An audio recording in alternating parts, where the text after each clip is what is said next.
देश का सबसे ताकतवर संगठन जिसकी पहचान राजनीति से लेकर शिक्षा तक है, जिनके कार्यक्रम में प्रधानमंत्री शामिल होते हैं, लेकिन कागजों में वो संगठन है ही नहीं। न रजिस्ट्रेशन, न बैलेंस शीट, न कोई जवाबदेही।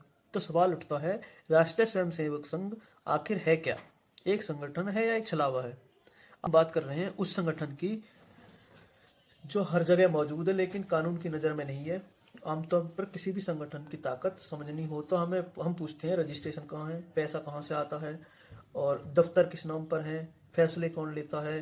लेकिन आरएसएस के मामले में यही सवाल सबसे उलझन पैदा कर देता है, क्योंकि आरएसएस जो है ना तो एनजीओ है, ना कोई ट्रस्ट है, ना कोई सोसाइटी है, ना कोई कंपनी है। तो फिर है क्या? यानी कानूनी रूप से आरएसएस का कोई अस्तित्व है ही ना। और जब किसी की अस्तित्व ही ना हो तो उसकी आरटीआई डाल के हम कैसे पूछेंगे कि यू किस तरह से काम करती है क्या, किस तरह की उसकी अकाउंटेबिलिटी है। दिल्ली के झंडेवालान इलाके में आइए, जहाँ इतनी भीड़ है, इतना कंजेस्टेड इलाका है, वहाँ एक चमकती हुई 12 मंजिला इमारत केशव कुंज के नाम से बनी है। 3 टावर हैं, ऑडिटोरियम है, लाइब्रेरी है, मंदिर है और अस्पताल है, सब कुछ है उसमें। गेस्ट रूम बने हुए हैं।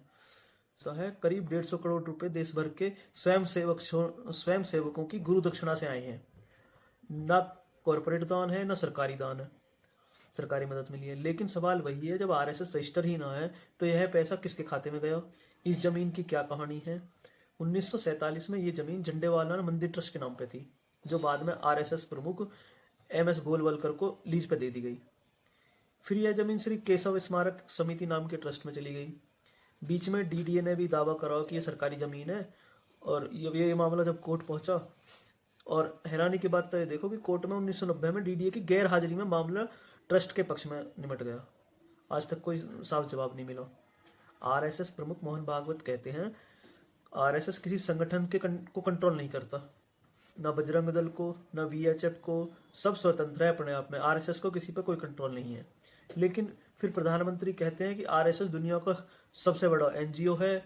अब सवाल ये है, अगर रिश्ता नहीं है तो सबसे बड़ा एनजीओ कैसे है? यही आरएसएस की असली रणनीति दिखाती है।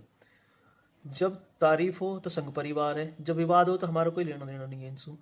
लेकिन प्रभाव, राजनीति पर आरएसएस का प्रभाव है, शिक्षा पर है, हमें क्या पढ़ाया जाएगा, क्या हमारे सिलेबस में ऐड होना चाहिए, मनुवादी सोच होनी चाहिए नहीं होनी चाहिए, इतिहास की किताबों पर क्या पढ़ना चाहिए, समाज की क्या सोच होनी चाहिए। हर जगह आरएसएस अपना प्रभाव छोड़ रहा है।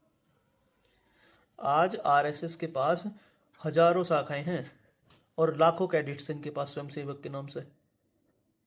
सत्ता के सबसे ऊंचे गलियारों तक इनकी पहुंच है आरएसएस।